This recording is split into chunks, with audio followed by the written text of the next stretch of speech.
इस press conference में पधारने के लिए धन्यवाद। यह प्रेस कॉन्फ्रेंस एक बहुत ही महत्वपूर्ण मुद्दे को लेकर है।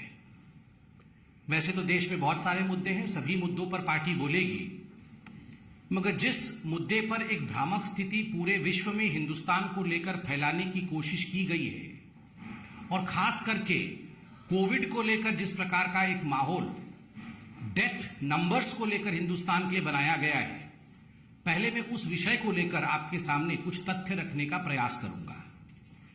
मुझे दुख इस बात का होता है कि जहां तक WHO का विषय है, जहां तक कोविड की लड़ाई का विषय है, पूरा विश्व मानता है कि भारतवर्ष ने, हिंदुस्तान ने, इंडिया ने जिस प्रकार की लड़ाई कोविड के खिलाफ लड़ा, प्रधानमंत्री नरेंद्र मोदी जी के नेतृत्व में, वो अद्भुत और अद्वितीय था।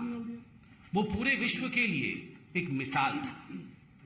एक भी मृत्यु होती है तो वो दुखद होता है, एक भी मृत्यु होती है तो उसकी भरपाई नहीं हो सकती है। तो मृत्यु के ऊपर लड़ना, मृत्यु के आंकड़ों के ऊपर राजनीति होना, इससे दुखद और कुछ नहीं हो सकता है। इतना बृहद देश, such a huge country, look at the diversity of the country, look at the population of the country, देश की जनसंख्या को देखिए, देश की स्थिति को देखिए, उसके बावजूद जो डेवलप्ड नेशन है उनसे भी बढ़कर के भारतवर्ष ने ये युद्ध लड़ा है कोरोना के खिलाफ। वैक्सीनेशन ड्राइव को देखिए तो एक इतिहास भारत आज रचता हुआ नजर आ रहा है। दुखद है कि उन नतीजों को लेकर, उन आंकड़ों को लेकर, WHO को आंकड़ों को लेकर Rahul Gandhi was the first person in India to tweet. उन्होंने राजनीति की है। राहुल गांधी जी कहते हैं science doesn't lie, Modi does. Modi ji को नीचा दिखाने का ये जो प्रयास राहुल गांधी का है, ये कोई आज का नहीं है। 2014 से ही निरंतर मोदी जी को नीचे दिखाने के प्रयास में, हमेशा भारतवर्ष को नीचे दिखाने में राहुल गांधी सफल रहे।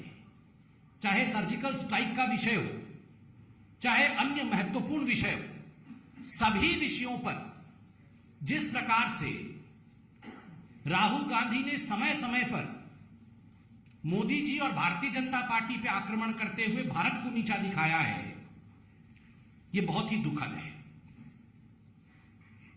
We did not want to have a distinction between BJP and non-BJP ruled states.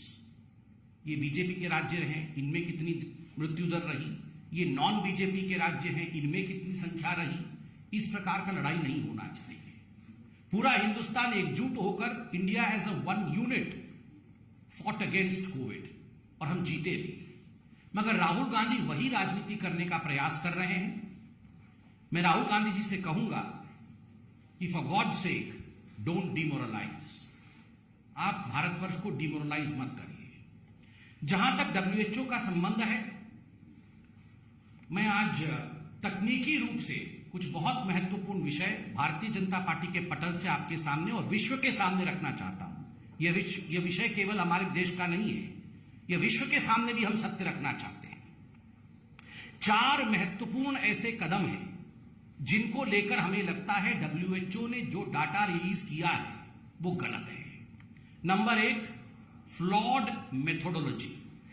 WHO ने जो मेथोडोलॉजी अर्थात जिस प्रकार के तरीके को अपनाया है वो गलत है। दूसरा, inaccuracy in sourcing of data.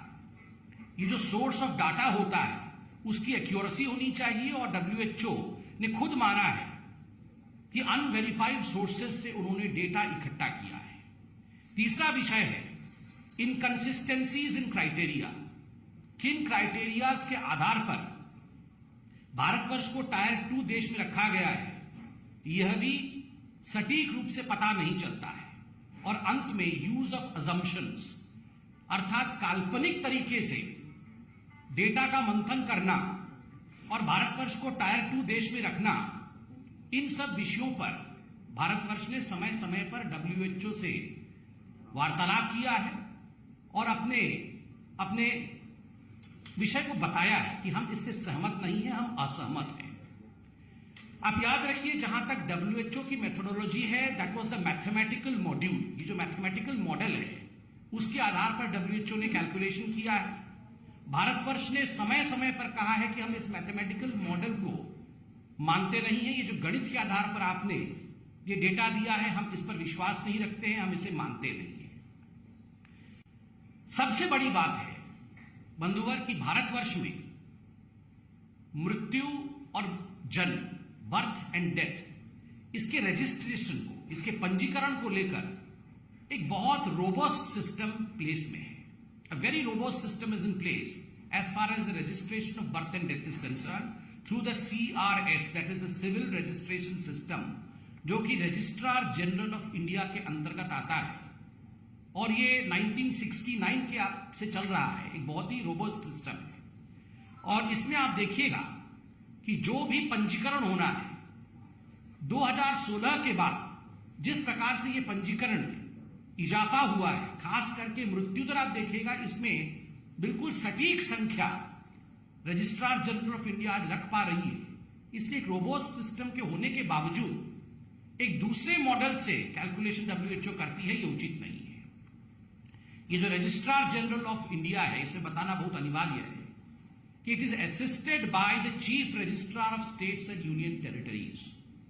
हर राज्य में, हर यूनियन टेरिटरीज में उनके अपने रजिस्ट्रार के ऑफिस हैं और ये सारे राज्य और यूनियन टेरिटरीज रजिस्ट्रार असिस्ट करते हैं और पूरे देश में ऐसे 3 लाख रजिस्ट्रार और सब रजिस्ट्रार्स हैं जो इस पूरे प्रकरण में रजिस्ट्रार जनरल ऑफ इंडिया की मदद करते हैं। तो एक बहुत बड़ा सिस्टम है, बृहद सिस्टम है। और आप याद रखिए, मैं राहुल गांधी जी से कहना चाहता हूं, Rahul Gandhi ji, ultimately the national data that comes, ये जो डेटा हम राष्ट्रीय स्तर पर रखते हैं, RGI रखती है, ये राज्यों के और यूनियन टेरिटरीज के रिपोर्ट्स जो सबमिट होते हैं उनके आधार पर होते हैं। तो ये एक तरफा नहीं होते हैं, हर राज्य के रिपोर्ट के आधार पर होते हैं। और जो नेशनल रिपोर्ट है, 2019 का नेशनल रिपोर्ट जून 2021 में पब्लिश हुआ था और 2020 का नेशनल रिपोर्ट 3 मई 2022 को पब्लिश हुआ था। इतने डाटा को नहीं मान के WHO अपना डाटा बनाती है, WHO अपने मॉडल को लाने का प्रयास करती है। मुझे लगता है इस पर बहुत भारत सरकार ने आपत्ति भी जताया, किंतु WHO ने इस पर अभी किसी प्रकार से कोई टिप्पणी नहीं की है।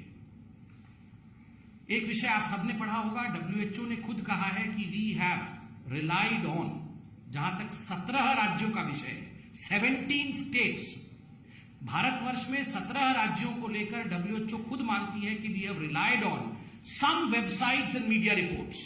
ये जो डेटा है उन्होंने कुछ वेबसाइट से लिया है और कुछ मीडिया रिपोर्ट से लिया है। आप सोचिए, जहां भारतवर्ष में रजिस्ट्रार जनरल ऑफ इंडिया है, इतना रोबोस्ट सिस्टम है, उसको छोड़ करके आप मीडिया रिपोर्ट से डेटा लेते हैं और वेबसाइट से रिपोर्ट लेते हैं।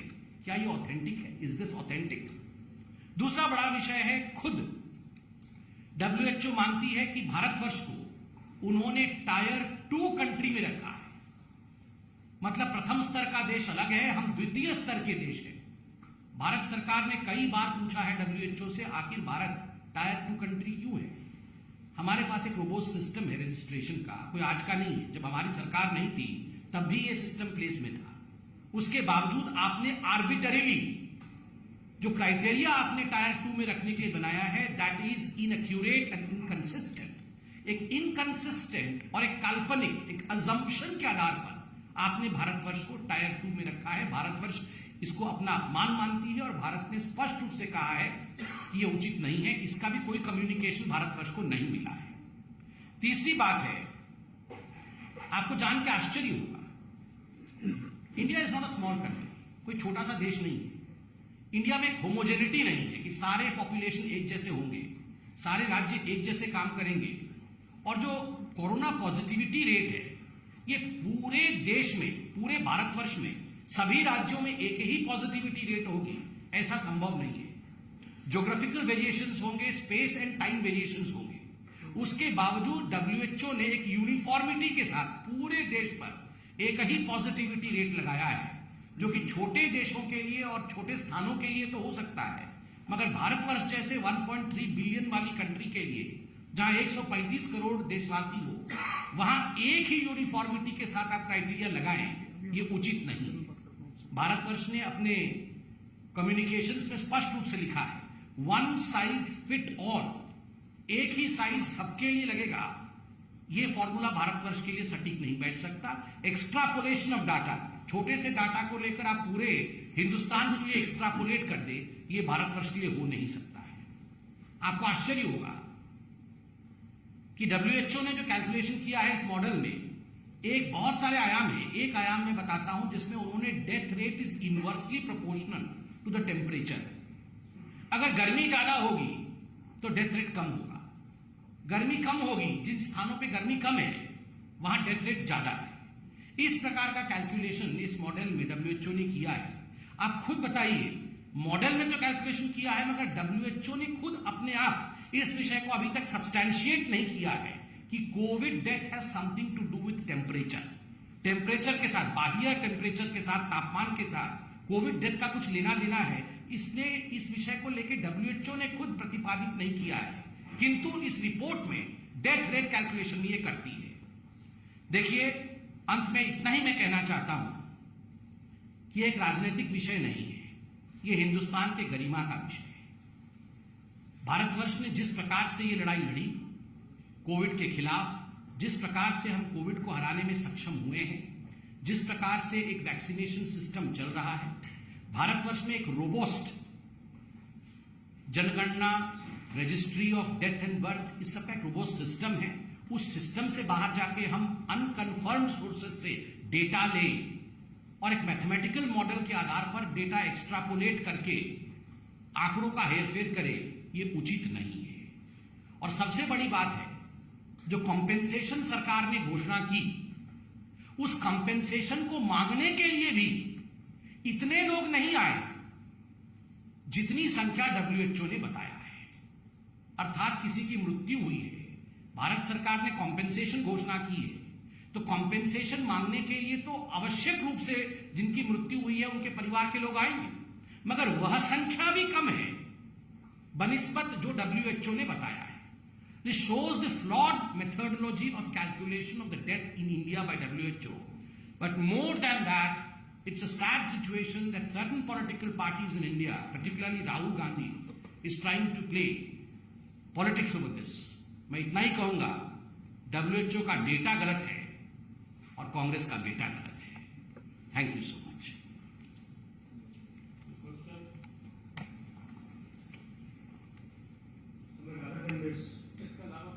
इसके अलावा पार्टी बाकी सभी विषयों पे अपने विषय को रखेगी। इसी पे एक सवाल है कि कांग्रेस का कहना है कि आप लोगों ने आंकड़े जो बच किए हैं, इस वजह से डब्ल्यूएचओ जो आंकड़े लेकर आया है वो और लैंडसेट दोनों ही साबित करते हैं कि आंकड़े बहुत ज्यादा थे, भारत सरकार छुपाती है।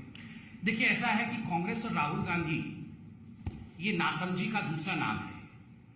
ये किसी विषय को समझने का प्रयास नहीं करती है, जबकि हमारे सरकार ने इन सभी विषयों पे अपने जवाब को दिया है। राहुल गांधी आंख बंद करके कहीं मौका मिले तो मोदी जी को कोसना है, भारत के सरकार के खिलाफ बोलना। एक पॉइंट ऐसा भी था जब राहुल गांधी ने ट्वीट किया था, India is no more a democratic country. उनके हिसाब से तो इंडिया डेमोक्रेटिक कंट्री ही नहीं है। मगर आज मैंने तथ्यों के माध्यम से राहुल गांधी से पूछना चाहता हूं, राहुल जी आप इतना बताइए, क्या महाराष्ट्र, केरल इन्होंने गलत डाटा दिए? ये BJP, non BJP rule states, इसके आधार पर राजनीति मत करिए। भारत एक है, एक रहेगा और एक होकर हम लड़ेंगे। आपकी पार्टी के लीडर पंजाब पुलिस गिरफ्तार करके सीधा घर से उठा के ले गई। फैमिली ने ये कहा है कि हमको अरेस्ट मेमो नहीं दिया, हमसे बदतमीजी करी गई है और बिना बताए उनको देके गई है। पूरी इस पर राजनीति हो रही है, क्या कहेंगे? मोहित जी, ये गंभीर मसला है और पार्टी ने इसका संज्ञान लिया है। तुरंत मेरे इस प्रेस कॉन्फ्रेंस के बाद पार्टी इस विषय को भी यही इसी मंच से संबोधित करेगी। All those issues would be addressed by the party. This was a national as well as an international issue which we have addressed. Please wait for the other spokespersons to join you. Thank you so much, friends. बस यही बैठे रहे। 5 minute में आदेश गुप्ता जी, मनिंदरजीत सिंह सिरसा जी, नुपुर शर्मा जी आपके बीच उपस्थित होंगे।